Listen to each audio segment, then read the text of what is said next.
The expert fallacy. Why experts are more likely to be wrong than right about new information. So I've been recently told to stay in my lane a couple times. Most of the comments that I've received about talking about current events, whether it's a virus or our constitutional rights or masks or any of the stuff that's going on in 2020, most of the response has been positive. But of course, there's going to be some negative response. Anything you do online or in life, you're going to have negative response. I'm not complaining or anything. It comes with the territory, that's fine. But there are some fallacies that I see that come from these negative comments. And one of them is the appeal to authority fallacy. This idea that you're not a doctor or you're not an epidemiologist or you're not a scientist or whatever. I've been aware of this fallacy for a while, but I've wanted to do a video on it and unpack it a little bit. And so I wrote an article today that I'm going to go through. And this can apply to anything that's going on in 2020, but this is also very evergreen for science in general, doctors, the medical establishment, especially as it relates to nutrition.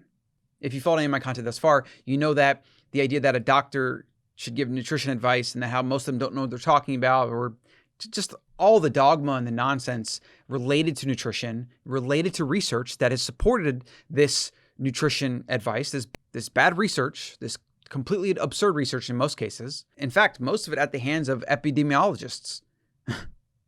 It's a shame, actually. That entire profession is probably something that someone like Nassim Taleb would call malarkey on, because it's about looking at a bunch of numbers and trying to make all these inferences and connections, and thus completely being detached from reality and how things work. So anyways, let's talk about real quick the expert fallacy. Why is somebody that is in a medical field or an expert in anything really, why is he or she less likely to get new information, to be able to pull in new information and assimilate it in a way that's useful? Why are they less likely to be able to do that effectively? Why is somebody that's actually outside of a certain field, who you wouldn't even call an expert, maybe you'd call them an independent researcher or a hobbyist or whatever, why are these people often the people that move progress forward? Why is that? Doesn't it seem like it should be the opposite?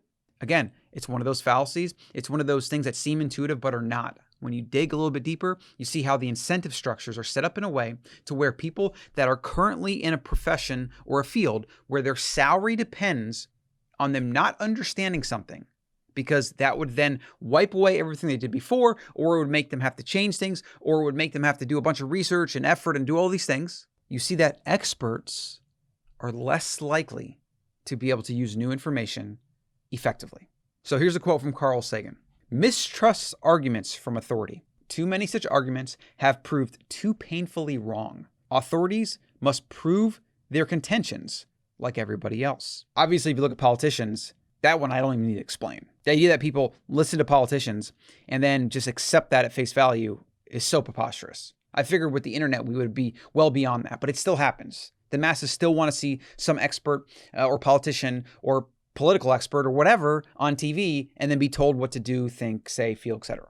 As Carl Sagan is saying here, you have to mistrust arguments from authority. Like they don't work. The idea that because somebody has a degree or is a doctor or is this or an expert or whatever, that they're going to be able to give you completely objective information is itself completely false. And if you think about it, it's backwards. Somebody that does something, that has a profession, that has credentials, that has something they're trying to uphold is less likely to be objective because they have a bias that's connected to their salary. They have a bias that's connected to their personal brand. They have a bias into what people might say in the news, in the media, or other scientists. They have a bias into what is the people that fund my research or my bosses or whatever say. There's a bias that removes objectivity and moves it to subjectivity. Subjectivity is going to be where you have human error, you have human bias, you have human blind spots, and where you see a lot of science operates and a lot of doctors operate. Because this is the quote. It is difficult to get a man to understand something when his salary depends upon not understanding it. If you look at what's going on right now, hospitals are getting paid to write down a 5-letter word on a piece of paper. There's no verifying body. There's no auditing. There probably never will be. Government doesn't have the resources to even go there. So they just send out a check and the American public will pay for it. Do you see how the incentive structure is going to convolute things so that professionals that are incentivized or maybe pressure from the board or their bosses or whoever are incentivized, even if it's subconsciously, they don't even realize it, maybe that they're doing it. Some are doing it on purpose, some may not even realize. They're incentivized to find every little sniffle and then write a 5-letter word on a piece of paper so they can get a check from the government. Just give me a second. The fact that this is our reality in 2020, the fact that small businesses are being forced to close, that people are being forced to forego their constitutional rights. Like, I don't even want to go there. This wasn't supposed to be about this. This wasn't supposed to be about this. We cannot ignore this. Okay, that's why I'm doing this. Take a breath. The fact that the media perpetuates this, the politicians perpetuate this, the medical system itself perpetuates this. I think in a few years, maybe 10, maybe 20, maybe 100, history books are going to look back at 2020 and talk about the greatest scam, whether on purpose, on accident, or really a combination of all of it. It's going to be the greatest scam in modern history. The virus of 2020, I think, is going to be one of the greatest scams. We're already going to see the greatest financial crisis. So that's already going to be talked about. I think as time goes on, as fear comes down and understanding increases, if you want to reduce fear, you got to increase understanding. The less understanding you have, the more fear you have. As this happens, as more understanding goes up, as time goes on, as people become less afraid, as they become more detached from the everyday media assault, we're going to get to a point where 2020 is going to be a joke. And are any politicians going to apologize? No. They're going to do everything they can to just basically throw a blanket over the public's eyes and talk about something else or some new boogeyman. So I know this is supposed to be about experts. You see the effects of this. You see the effects of letting epidemiologists set policy. They were talking about millions of deaths. They're talking about hospitals being overrun. Most hospitals around the world are empty. They've been empty for the whole time, even through this second wave. Even if there is a slight uptick, the death rate's been going down like crazy. But nobody talks about that. I know, nobody talks about that. Okay, so let's go into the medical establishment specifically, because you see this a lot. I mean, today, doctors are heralded as the experts, the know-all, be-all, infallible. Why is medical malpractice such an expense? It's pretty much, in a lot of cases, the most expensive thing that doctors have to pay for. Well, maybe the fact that there's about 250 people a year that die from medical error. Let's go into some of the other issues with the medical establishment. And again, most of the medical establishment is sick care. It's not preventative medicine. It's not healthcare. It's sick care. I already have a gripe with it in general because most people shouldn't even be because people shouldn't even go to the hospital. I haven't been to the hospital in years. Last time I did is because I sliced my tongue open and I had to get stitches. But other than that, I don't want to be in the hospital ever. Medical billing errors cost Americans $210 billion a year. 80% of medical bills contain at least one error. 12 million Americans, 12 million, that's, 5% about of the population, are misdiagnosed every year. 7 to 9,000 patients die each year from medication errors. You write this thing down, you give them a little bit too much morphine, maybe you add a zero, so instead of 200 milligrams, you give them 2,000. Tragic that this happens. All the more reason why you shouldn't be in the medical system at all if you can help it. And then you can get into the politics of it, and Obamacare and medical and socialism and all these things. Like, we shouldn't need any of it. We should just take care of our health and eat real food, and we wouldn't have to be a part of it in the first place. Topic for another day, but here you go. So doctors receive a single nutrition class, yet they're still kind of the default for giving out nutrition information. Completely nonsense. And then independent sources like myself and people way smarter than me that do a ton of the research, test things, translate papers, look into them, research, question, whatever, and then put out that information to the world. These people are often demonized or called a fearmonger or conspiracy theorist or this or that. You see people in the fitness community that want to talk about calories as everything's about calories, right? That's the myth perpetuated by the food companies. They just say, oh, well, sugar's not bad. As long as you're eating less calories than you're consuming to lose weight. Like, there's all these accidental conspiracies that have propped up in response to the environment we're in, right? This is what I call an accidental conspiracy. They're everywhere. The medical establishment is no exception. Oh, and then finally, doctors receive like 10 to 15 hours of continued study a year. It makes most of them years behind current research. Years. Like, you really want to go to a doctor that went to medical school 30 years ago? I'm sure they're out there practicing medicine, and I'm sure they haven't not a clue about most things that are going on. Most doctors, this is really where we get to the expert part, they end up just becoming good at doing the same things over and over. That's what makes them less likely to take in new information and adapt, because they would have to rewrite procedures, they'd have to relearn, retrain, they'd have to do things that would cost them time and money. Experts are incentivized by the system that they're in, right? Because most have to get a paycheck, or they have to service clients, or they have to do something. They're incentivized to keep doing the same thing. If you look at just the economics of it, if you own a small practice and all the time you have to retrain your staff, buy new tools, get rid of old ones, upgrade equipment, that's an ever constant expense. It's really, really hard to make a profit when you continually have to invest and do things like that and things change and they're unpredictable. It's very, very hard to write a business plan or plan for the future when you don't know what's going to come out next year. You don't know if some new breakthrough in medicine is going to make it so that all the pharmaceutical money you get for pushing the drugs you're currently pushing goes out the window. And this new drug is cheap, so you can't make any money on it. Like, there are so many of these accidental conspiracies at play that keep it so that people in the system, that the experts, the people that apparently know everything, whatever, the entire system is set up to keep them maintaining the status quo. If we maintain the status quo, if science maintained the status quo, we'd still be stuck in the Stone Age. We'd still be rubbing sticks together. And then this quote we would have by Nassim Taleb. Science isn't the sum of what scientists think. Had science operated by majority consensus, we would still be stuck in the Middle Ages.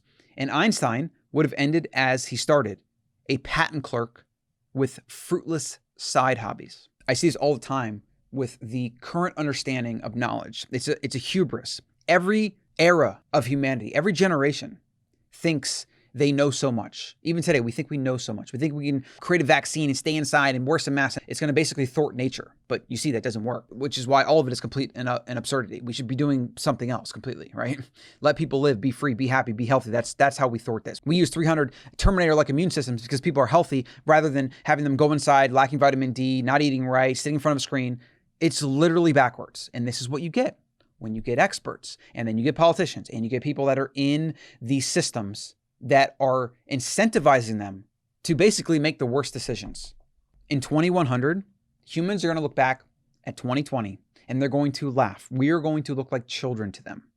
How cute with their little theories and their little vaccines and masks. Did you know that in 2020, you could pull your shirt up over your nose and you would be then adhering to the guidelines set forth by the government? People actually thought this prevented anything. They thought it did anything. Even though all these measures, cases still went up, although death rate came down. But cases went up, death rate came down. These silly humans, they think they know so much.